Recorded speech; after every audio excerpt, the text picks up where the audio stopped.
Hey students, very good morning to all of you. आज हम class 10th के लिए हमारा जो चैप्टर है metals and non metal, this is from chapter metal and non metal. हमने इसमें प्रीवियस एक लेक्चर लिया हुआ है जिसमें हमने बात करी हुई है, डिस्टिंग्विश किया हुआ है कि इसको मेटल्स नॉन मेटल्स को on the basis of physical properties, है ना। लेकिन आपने देखा जब मेटल्स और नॉन मेटल्स को हमने फिजिकल प्रॉपर्टीज़ के बेसिस पर डिस्टिंग्विश किया था, हमने ये देखा कि मेटल और नॉन मेटल में कुछ एक्सेप्शंस हैं। इसका मतलब यही हुआ कि एक्सेप्शन के चलते हुए आप मेटल और नॉन मेटल को क्लियरली एक दूसरे से डिफ्रेंशिएट नहीं कर सकते, क्योंकि कुछ सेमी मेटल्स भी आ जाते हैं, कुछ प्रॉपर्टी मिक्स भी हो जाती हैं।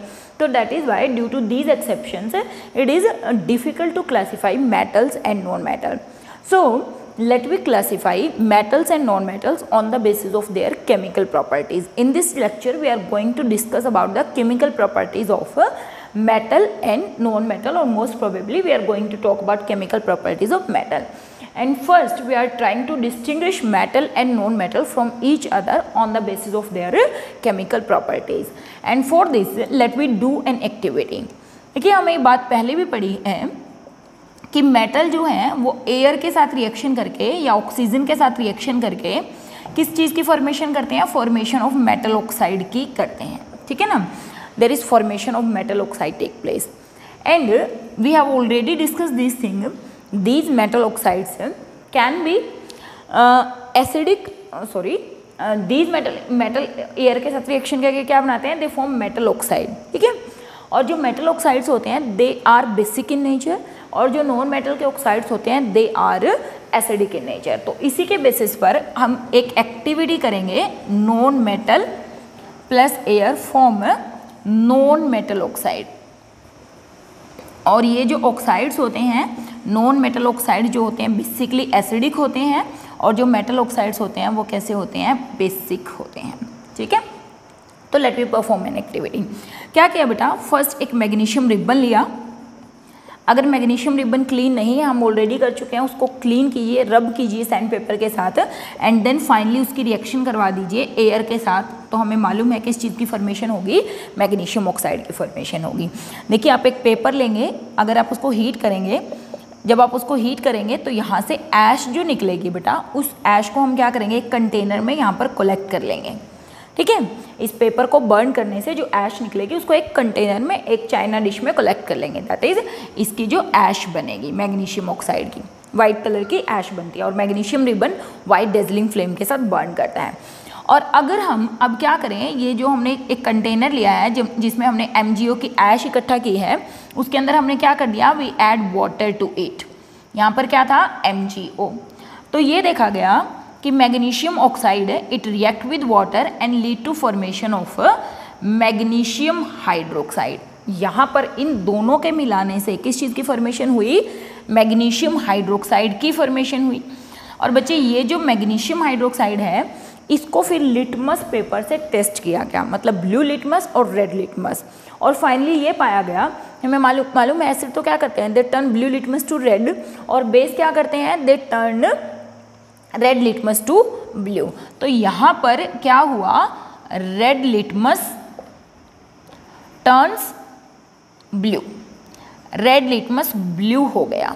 जैसे ही ये जो मिक्सचर बना, ये जो मिक्सचर बन गया मैग्नीशियम हाइड्रोक्साइड का, इसमें हमने क्या डाला, रेड लिटमस डाला, तो रेड लिटमस कैसा हो गया, ब्लू हो गया। मीन्स यहाँ से ये बात कंफर्म हुई कि मेटल जब एयर के साथ रिएक्शन करके मेटल ऑक्साइड बनाते हैं, ये मेटल ऑक्साइड्स कैसे होते हैं, they are basic in nature, because base क्या करते हैं, they turn red litmus to blue, और अगर रेड लिटमस ब्लू होता है तो इसका मतलब वो चीज़ क्या होती है, बेस होती है, ठीक है। जब इसके अंदर ब्लू लिटमस डाला गया तो कोई चेंज ऑब्जर्व नहीं हुआ, means that are basic in nature, ठीक है। तो ये एक्टिविटी प्रूव करती है कि सभी के सभी मेटल ऑक्साइड्स क्या होंगे, बेसिक इन नेचर। देखिए बच्चे, कुछ मेटल ऑक्साइड जो होते हैं they are water soluble, and कुछ मेटल ऑक्साइड जो होते हैं they are not soluble in water. कुछ वाटर में डिजोल्व होकर अल्काली की फॉर्मेशन करते हैं, और कुछ वाटर में डिजोल्व नहीं होते। और हमने पिछले लेसन में पढ़ा है वाटर सोल्यूबल जो ऑक्साइड होते हैं दैट आर कोल्ड अल्कली, या फिर जो वाटर सोल्यूबल बेस होते हैं दैट आर कोल्ड अल्कली, ठीक है। ऑक्साइड को भी आप अल्कली बोल सकते हैं। Then we will talk about non metals. Non metal, non metal में हमने क्या किया, सल्फर ले लिया। तो बच्चे देखिए हमने क्या किया, यहाँ पर एक बर्नर लिया है, ठीक है, उस बर्नर पे एक स्पैचुला लिया, सीधा ही ले लेते हैं, और इस स्पैचुला में क्या किया हमने, सल्फर ले लिया, और इसके ऊपर बच्चे बर्निंग स्पैचुला के ऊपर यहाँ पर हमने क्या करी, एक टेस्ट ट्यूब को लगा दिया, यहाँ पर एक टेस्ट ट्यूब को लगा दिया। अब देखिए जैसे ही यहाँ पर ये जो सल्फर हीट होगा तो यहाँ पे क्या होगा, ऑक्सीजन के साथ रिएक्शन करके it will form sulphur dioxide, gas बनेगी, और ये जो गैस बनेगी इस गैस के जो वेपर्स हैं इस टेस्ट ट्यूब में यहाँ पर कलेक्ट होना शुरू हो जाएंगे। एंड फाइनली क्या किया, ये जो SO2 थी इसमें फिर वाटर ऐड कर दिया, मतलब इस टेस्ट ट्यूब को सीधी किया, जिसके अंदर क्या थे, सल्फर था, सल्फर के वेपर्स, सल्फर डाइऑक्साइड के वेपर्स थे, सॉरी सल्फर डाइऑक्साइड के वेपर्स थे, इसके अंदर क्या किया, H2O ऐड कर दिया।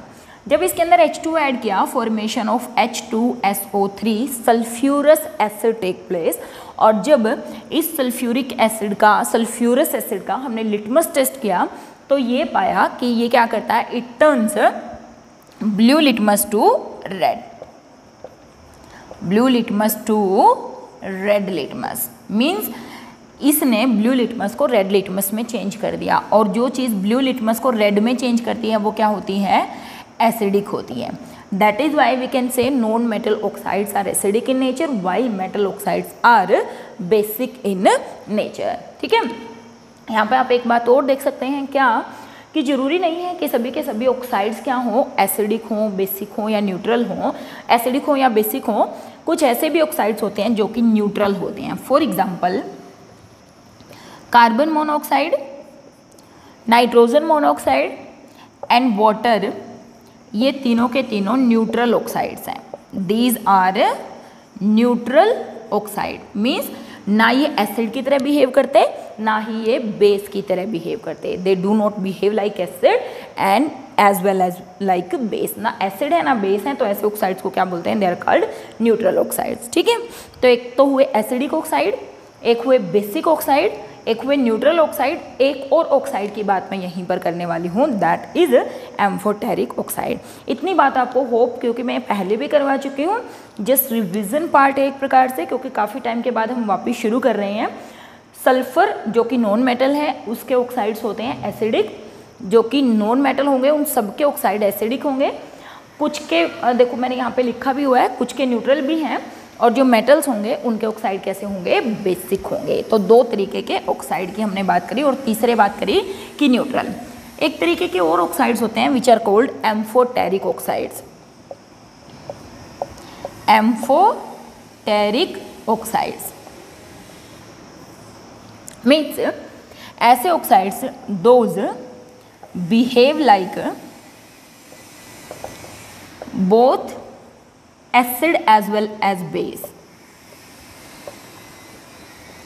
मीन्स ऐसे ऑक्साइड जो एसिड और बेस की तरह बिहेव कर सकते हैं, या ये बोल सकते हैं those which react with both acid and base, जो दोनों के साथ रिएक्शन करते हो, जो एसिड के साथ भी रिएक्शन करते हो और किसके साथ भी रिएक्शन करते हो, बेस के साथ भी रिएक्शन करते हो। ऐसे ऑक्साइड्स को एम्फोटेरिक ऑक्साइड्स बोलते हैं। फॉर एग्जाम्पल पीछे भी हमने डिस्कस किया है कि एल्यूमिनियम जो है oxide that is amphoteric in nature. Aluminium oxide is amphoteric in nature because aluminium oxide आप इसकी रिएक्शन HCl से भी करवा सकते हैं जो कि एसिड है।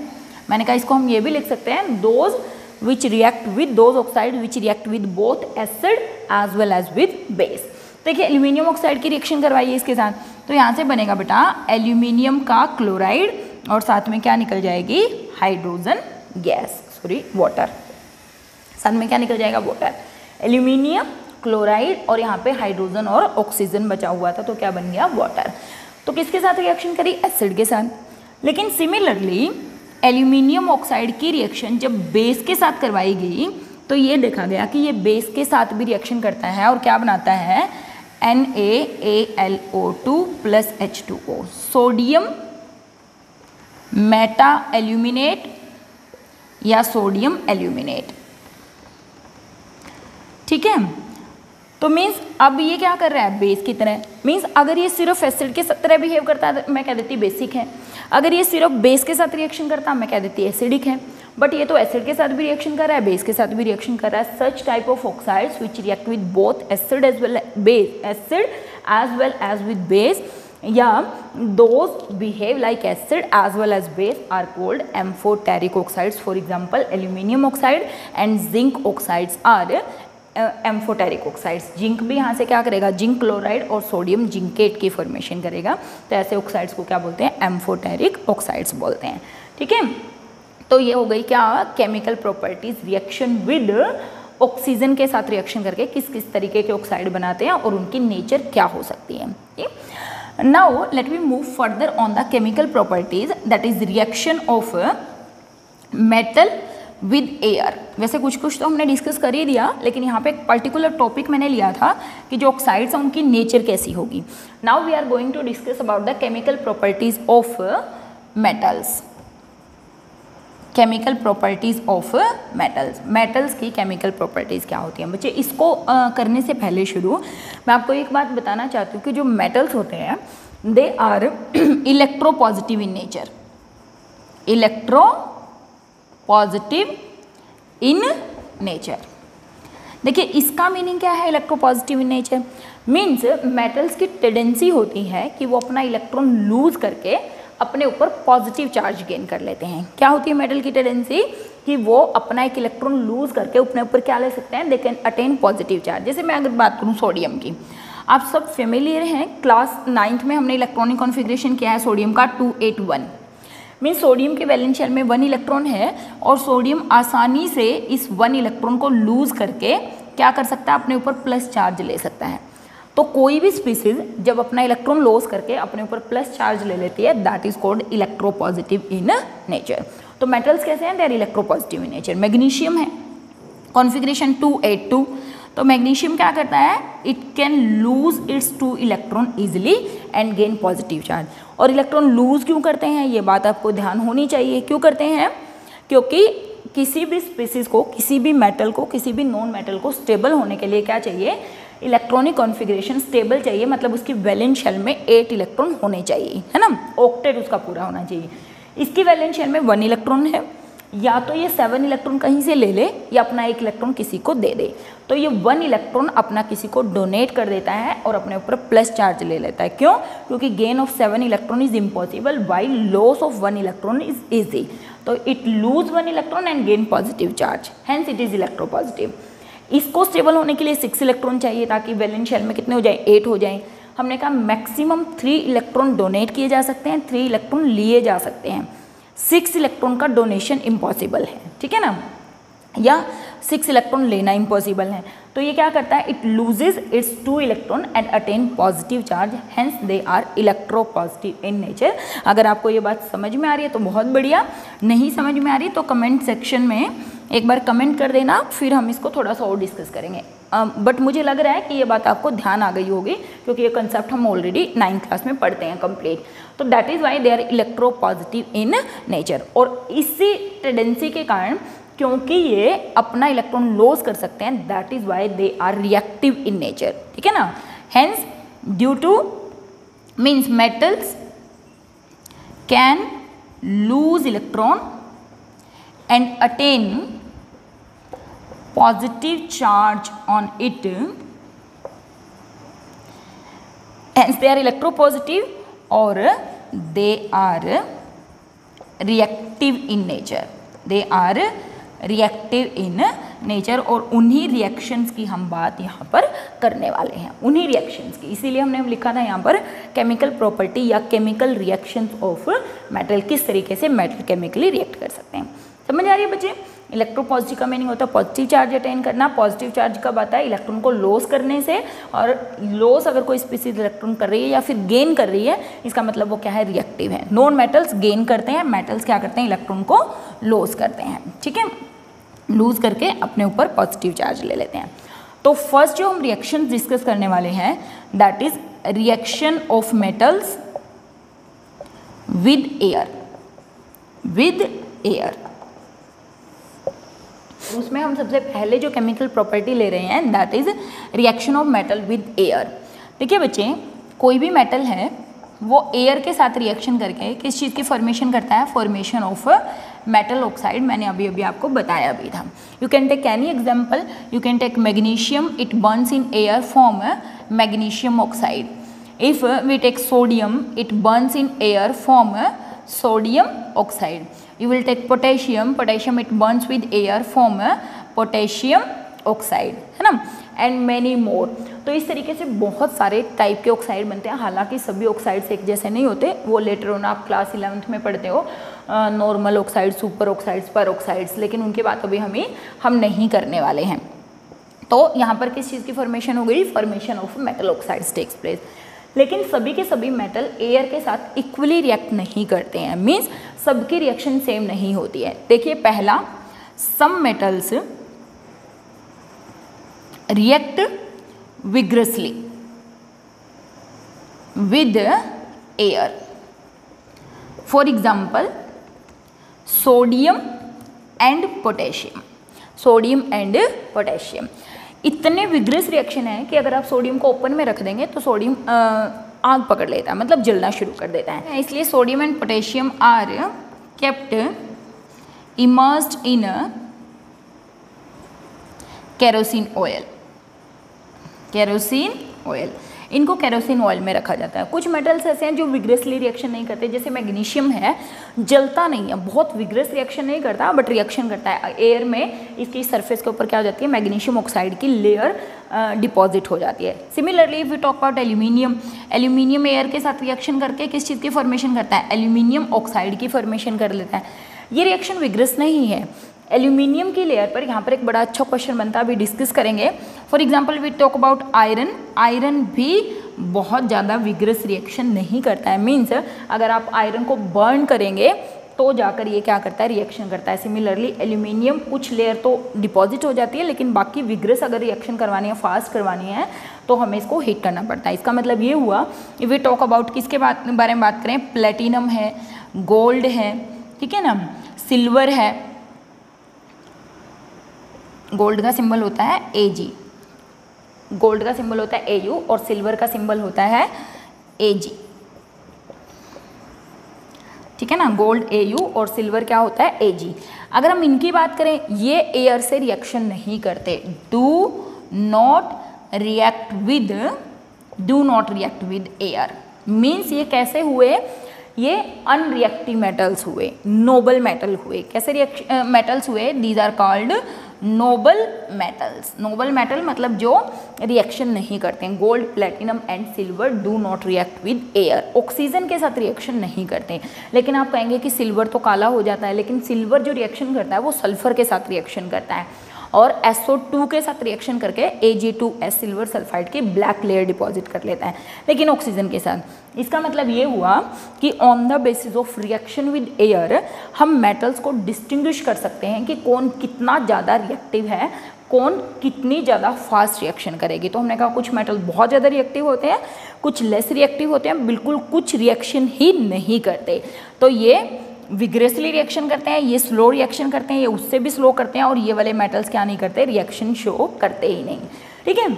और फिर हमने बात करी कि जो मेटल ऑक्साइड्स हैं, अगर मेटल ऑक्साइड्स को मैं यहाँ से रब कर देती हूँ, अगर मेटल ऑक्साइड को वाटर में डिजोल्व कर दें तो किस चीज़ की फॉर्मेशन होती है? मेटल हाइड्रोक्साइड की फॉर्मेशन होती है. लेकिन रिमेंबर दिस, सभी मेटल ऑक्साइड वाटर में डिजोल्व करके मेटल हाइड्रोक्साइड नहीं बनाते. कुछ मेटल वाटर में डिजोल्व करके मेटल हाइड्रोक्साइड बनाते हैं, जैसे MgO plus H2O form MgOH की ट्वाइस, है ना. पोटेशियम है, dissolve in water form potassium hydroxide. Sodium है, sodium oxide dissolve in water form sodium hydroxide.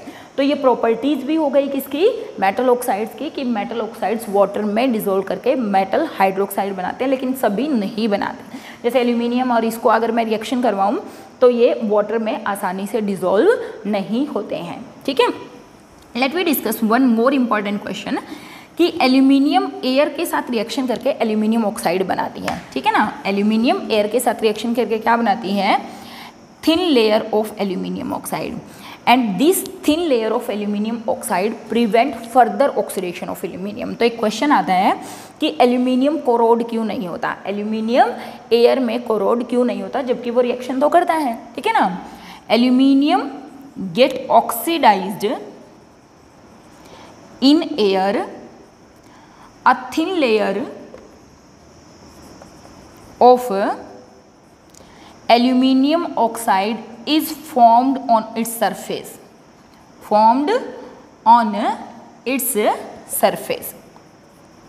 Which prevent further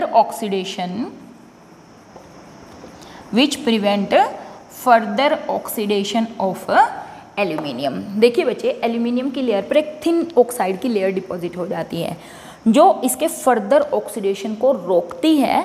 इसी के कारण एल्यूमिनियम जो है वो कोरोड नहीं होता है। ठीक है, this is very very important question कि why aluminium does not corrode. Aluminium corrode क्यों नहीं होता है, इसका ऑक्सीडेशन क्यों नहीं होता है इसका ऑक्सीडेशन, लेकिन एल्यूमिनियम की सरफेस पे जो लेयर बनती है एल्यूमिनियम ऑक्साइड की, वो इसके फर्दर ऑक्सीडेशन को प्रिवेंट करती है, इसको कोरोड होने से बचाती हैं। फिर इसी टर्म को एक्सप्लेन करने के लिए हम एक और कंसेप्ट यूज करते हैं, that is anodization. Anodization and what is anodization? देखिए, एल्यूमिनियम की सरफेस पर जो thin layer of aluminium oxide deposit हो गई है, अगर उस थिन लेयर को क्या कर दिया जाए, थिक लेयर में चेंज कर दिया जाए, ऐसे प्रोसेस को एनोडाइजेशन बोलते हैं। और जैसे ही आप एल्यूमिनियम की सरफेस पर जो लेयर है उसको थिक करेंगे, उस थिक लेयर से एल्यूमिनियम और ज़्यादा प्रोटेक्ट हो जाएगा और उसका ऑक्सीडेशन प्रिवेंट हो जाएगा। मीन्स वो आयरन की तरह कोरोड नहीं होगा, ख़त्म नहीं होगा। ठीक है ना, तो that process is called anodization. और एनोडाइजेशन करने के बाद जो एनोडाइज्ड एल्यूमिनियम बनता है बेटा, उस एनोडाइज्ड एल्यूमिनियम पर वेरियस टाइप के कलर्स किए जा सकते हैं। जैसे आपने देखा हो बहुत सारे स्टील के ऐसे बर्तन आते हैं, लगते ऐसे स्टील के हैं, लेकिन उनके ऊपर क्या की होती है, एनोडाइजेशन की होती है। और उनके ऊपर ना अलग अलग कलर से कुछ डिज़ाइंस बनाए होते हैं। तो वो किसकी हेल्प से किए जाते हैं, एनोडाइजेशन की हेल्प से ही किए जाते हैं। तो let we discuss what is anodization. Thickening of oxide layer of aluminium is called anodization process. और इसके अंदर क्या किया जाता है, aluminium is taken as anode. Aluminium को एनोड की तरह लिया जाता है। हमने बात कर ली कि इलेक्ट्रोड्स दो तरीके की होती हैं, एक एनोड और एक कैथोड। एनोड पे क्या होगा, ऑक्सीडेशन। ठीक है ना, aluminium is taken as anode and H2SO4 is taken as electrolyte. आप सॉल्यूशन बोल सकते हैं कि सॉल्यूशन लेते हैं, जैसे वाटर लेते थे वहाँ पर, जब हमने वाटर को इलेक्ट्रोलाइज किया था तो वहाँ पर हम क्या लेते थे, वाटर लेते थे, उसमें कुछ सल्फ्यूरिक एसिड की ड्रॉप बना लेते थे। लेकिन यहाँ पर H2SO4 dilute H2SO4 is taken as electrolyte या सॉल्यूशन की तरह लिया जाता है। और जब इसको इलेक्ट्रोलाइज करवाया जाता है, जब इसमें इलेक्ट्रिक करंट पास किया जाता है, तो यहाँ से ऑक्सीजन गैस निकलती है। यहाँ से क्या निकलती है, from here oxygen gas is liberated from solution from H2SO4 which get deposited on aluminium, जो कि एल्यूमिनियम की हमने एनोड बनाई हुई है उसके ऊपर डिपॉजिट होना शुरू हो जाता है। And hence thick layer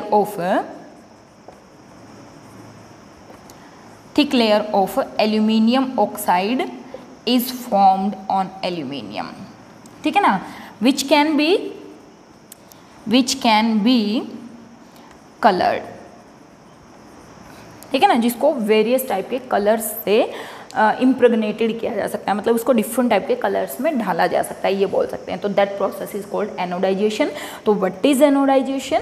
that is the process of making thick layer of aluminium oxide on the surface of aluminum, in which aluminum is taken as anode and H2SO4 solution is taken as electrolyte. When electric current is passed, oxygen is liberated. तो यहाँ पे लिख सकते हैं when electric current is passed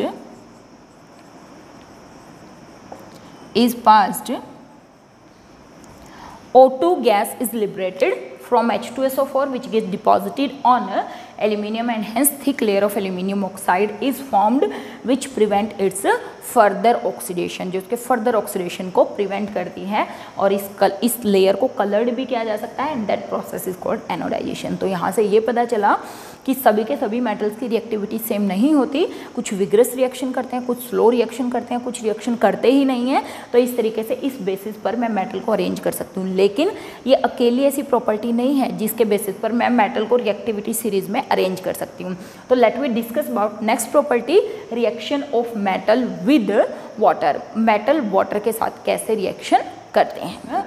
metal reaction with water, it will lead to formation of metal oxide and hydrogen gas is liberated. Hydrogen gas is liberated and further these metal oxides react with water, क्योंकि metal oxide जो बना है वो भी water में तो है ही, वो water के साथ रिएक्शन करके क्या बना लेता है, metal hydroxide, formation of metal hydroxide. और अगर इन दोनों रिएक्शन को मैं मिलाकर लिखूं तो मैं ये बोल सकती हूँ कि metal plus water form metal hydroxide plus hydrogen gas. क्यों? क्योंकि अब जब मैं इन दोनों रिएक्शंस को जोड़ूंगी तो आप देखेंगे मेटल ऑक्साइड से तो मेटल ऑक्साइड कट ही जाएगा, क्योंकि यही मेटल ऑक्साइड तो बाद में मेटल हाइड्रोक्साइड बना रहे हैं। तो मेटल वाटर के साथ रिएक्शन करके बच्चे क्या बनाते हैं, metal hydroxide and hydrogen gas. सभी मेटल ऑक्साइड वाटर के साथ रिएक्शन करके हाइड्रोक्साइड नहीं बनाते, कभी कभी रिएक्शन यहाँ पर भी रुक जाती है। और इन रिएक्शंस के अंदर, इनमें से कुछ रिएक्शन के अंदर काफ़ी अमाउंट में हीट रिलीज होती है, इसीलिए रिएक्शन कैसी होती है, exothermic in nature. In reactions में कभी कभी इतनी ज़्यादा हीट रिलीज होती है तो रिएक्शन एक्सोथर्मिक हो सकते हैं, नॉट ऑलवेज, कभी कभी। ठीक है, तो let we talk about the reaction with water. देखिए कुछ मेटल्स हैं बच्चे जो रिएक्शन करते हैं कोल्ड वाटर के साथ, कुछ मेटल हैं जो रिएक्शन करते हैं हॉट वाटर के साथ, और कुछ मेटल्स ऐसे हैं जो रिएक्शन करते हैं स्टीम के साथ। तो आपको क्वेश्चन आता है, give examples of metal which react with cold water, which react with hot water या विच रिएक्ट विद स्टीम। ठीक है, तो अगर मैं बात करूँ कोल्ड वाटर तो यहाँ पे बेटा sodium, potassium and calcium they react with cold water. लेकिन सोडियम और पोटेशियम की कोल्ड वाटर के साथ रिएक्शन विग्रस होती है। कैसी रिएक्शन होती है, विग्रस, बहुत एक्सोथर्मिक, विग्रस और एक्सोथर्मिक। ठीक है, मीन्स बहुत ज़्यादा हीट निकलती है। लेकिन कैल्शियम की रिएक्शन इतनी ज़्यादा विग्रस नहीं होती है, कैल्शियम रूम टेम्परेचर पर रिएक्शन कर लेता है। कैल्शियम क्या करता है, रूम टेम्परेचर पर रिएक्शन कर लेता है और रिएक्शन लेस विग्रस होती है, लेस विग्रस, लेकिन कोल्ड वाटर के साथ कर सकते हैं। Then we will talk about, अगर हॉट वाटर की बात करें तो मैग्नीशियम जो है वो हॉट वाटर के साथ रिएक्शन करता है, कोल्ड वाटर के साथ रिएक्शन नहीं करता। और अगर मैं बात करूँ स्टीम के साथ, मतलब हाई टेम्परेचर पे, स्टीम के साथ रिएक्शन कौन करते हैं, आयरन करता है, एल्यूमिनियम करता है। एग्जाम्पल ले सकते हो, एल्यूमिनियम, आयरन, जिंक, ये किसके साथ रिएक्शन करते हैं, स्टीम के साथ रिएक्शन करके मेटल ऑक्साइड्स की फॉर्मेशन करते हैं। और ये वाली जो रिएक्शन होती है वो ज़्यादा विग्रस नहीं होती है, नॉर्मल रिएक्शन शो करते हैं। तो यहाँ से सम अप करके हमने क्या कहा, मेटल वाटर के साथ रिएक्शन करके मेटल हाइड्रोक्साइड, हाइड्रोजन गैस, कभी कभी हीट निकल सकती है, एक्सोथर्मिक हो सकती है। उसमें मैंने कहा कोल्ड वाटर में ये रिएक्शन करते हैं, विग्रस करते हैं, स्टीम लेस विग्रस रिएक्शन करती है, हॉट वाटर के साथ मैग्नीशियम रिएक्शन करता है, और स्टीम के साथ आयरन, एल्यूमिनियम और जिंक ऐसे मेटल हैं, लेड भी ले सकते हैं यहाँ पर, lead is also react with steam. और कुछ ऐसे हैं जो रिएक्शन ही नहीं करते, कुछ ऐसे हैं जैसे कि मैं कह दूँ गोल्ड है, प्लेटिनम है, सिल्वर है, ये do not react with water, do not react with water, ये वाटर के साथ रिएक्शन करते ही नहीं हैं। लेड नहीं करता है, सॉरी, लेड इधर आएगा। लेड, गोल्ड, प्लेटिनम और silver they do not react with water, ये क्या करते हैं, हॉट वाटर के साथ रिएक्शन करते हैं। तो चलिए एक बार इनकी सम अप करके हम रिएक्शंस लिख लेते हैं कि किस तरीके से रिएक्शन होगी। चलिए let we start from sodium and potassium.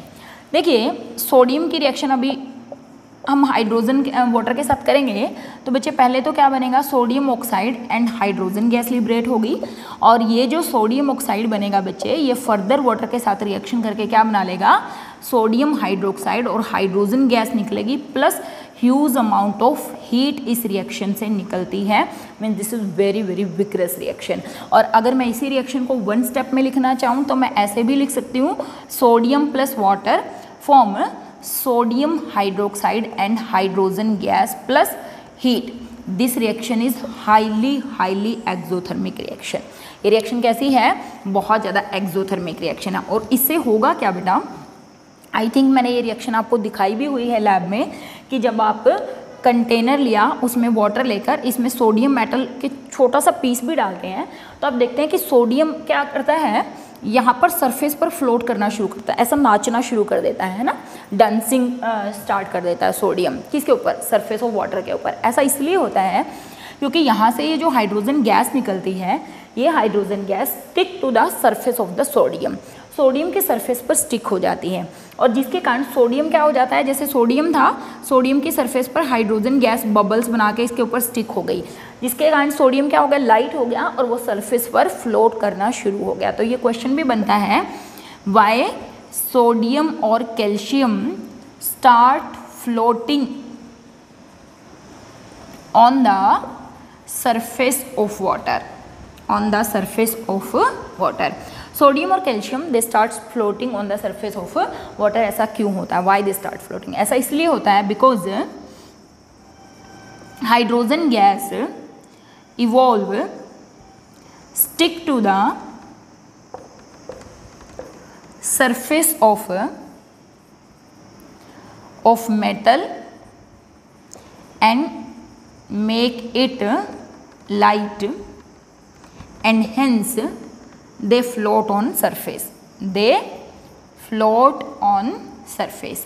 अच्छा, एक क्वेश्चन और आता है कि जब आप इसको पानी में डालते हैं, सोडियम और पोटेशियम कैचेस फायर, दे कैचेस फायर। क्यों?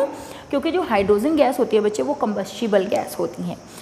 जैसे ही इस रिएक्शन से हीट निकलती है वो हीट ये हाइड्रोजन एब्जॉर्ब कर लेती हैं, और जैसे ही हाइड्रोजन इस हीट को लेगी इट स्टार्ट बर्निंग। तो that is why sodium and potassium they catches fire. लिख लेंगे क्वेश्चन अपने आप कि why sodium and potassium catches fire when they are added to water, because this is highly exothermic reaction. कैसी reaction है? Exothermic है, heat release हो रही है।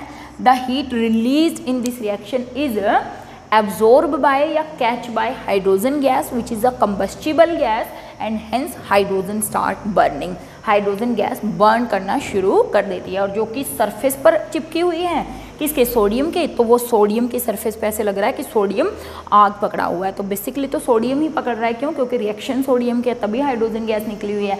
तो ये क्वेश्चन यहाँ से बनते हैं। Metal hydroxide hydrogen gas heat निकलती है, एक्सोथर्मिक रिएक्शन है। ये मेटल सरफेस पर फ्लोट करना शुरू करते हैं, क्यों? Due to sticking of hydrogen gas on their surface. Fire catch करते हैं because hydrogen gas is combustible, it absorb the heat and catches fire. Similarly अगर हम कैल्शियम की बात करें, कैल्शियम वाटर के साथ रिएक्शन करके कैल्शियम हाइड्रोक्साइड बनाएगा और हाइड्रोजन गैस बनाएगा। ये रिएक्शन रूम टेम्परेचर पर होती है, बहुत ज़्यादा एक्सोथर्मिक नहीं होती। पीछे भी मैंने बताया है, सोडियम को इसीलिए केरोसिन ऑयल में रखा जाता है, क्यों? क्योंकि इसकी रिएक्शन एयर और वाटर के साथ बहुत ज़्यादा विग्रस रिएक्शन शो करते हैं। ठीक है, इफ यू टॉक अबाउट, फिर हमने बात करी थी किसकी, कि रिएक्शन विद स्टीम, स्टीम के साथ किसके साथ करेगा, तो ये तो किसके साथ थी, ये सभी रिएक्शन कोल्ड वाटर के साथ थी ऊपर वाली। स्टीम के साथ बात करें, अगर मैग्नीशियम है ये रिएक्शन करता है H2O that is hot water के साथ, कोल्ड वाटर के साथ रिएक्शन नहीं करता, वाटर को आपको गर्म करना पड़ेगा। और क्या बनाएगा वही मैग्नीशियम हाइड्रोक्साइड, और क्या बनेगी, hydrogen gas is liberated from this reaction. Similarly if we talk about reaction of iron with water, तो यहाँ से आयरन ऑक्साइड बनेगा, हाइड्रोजन गैस लिबरेट होगी। एल्यूमिनियम की रिएक्शन अगर हम करें तो क्या बनेगा, एल्यूमिनियम ऑक्साइड बनेगा और हाइड्रोजन गैस लिबरेट होगी। देखिए यहाँ पर ऑक्साइड्स बनाए हैं क्योंकि मैंने बात करी जरूरी नहीं है सभी ऑक्साइड्स वाटर सॉल्युबल हों। तो ये वाले जो रिएक्शन करते हैं वो किसके साथ रिएक्शन करते हैं, दे रिएक्ट विद स्टीम। अगर आप एनसीईआरटी खोल के देखेंगे वहाँ पर आपको एक सेटअप भी करके दिखा रखा है कि यहाँ पे क्या किया, एक ग्लास वूल ली हुई है, यहाँ पर एक मेटल रख दिया, इसको हीट कर रहे हैं यहाँ से। जब इसको हीट करेंगे तो यहाँ से स्टीम निकलेगी और ये स्टीम इस मेटल के साथ फिर रिएक्शन करेगी और फिर यहाँ से आपको क्या बनेगा, मेटल का ऑक्साइड। डायग्राम के लिए आप बुक देख सकते हैं, ठीक है। और यहाँ से जो हाइड्रोजन गैस निकलेगी उसको फिर यहाँ पे कलेक्ट कर लिया जाता है एक कंटेनर के अंदर। आप देख लेना, बहुत ही बकवास डायग्राम मैंने बनाया है, लेकिन आप इसको चेक कर सकते हैं, ठीक है। तो स्टीम के साथ रिएक्शन करके क्या बनाएंगे, aluminium oxide and hydrogen gas is liberated. Means again all the reactivity of all the metal is not same. Some metal react vigorously, some slowly, and some metal even they do not react with the air as well as with water. Hence we can say these metals can be arranged on the basis of their reactivity और उसको हम बोलते हैं reactivity series हैं। कुछ reactions हमने करी है, कुछ रिएक्शंस हम नेक्स्ट लेक्चर के अंदर डिस्कस करने वाले हैं एसिड के साथ एंड मेटल सॉल्यूशन के साथ। तो बच्चों मिलते हैं नेक्स्ट लेक्चर में, तब तक आप घर रहिए, सेफ रहिए, पढ़ते रहिए and if you have any problem you can contact me, you can text me. Have a nice day बच्चों।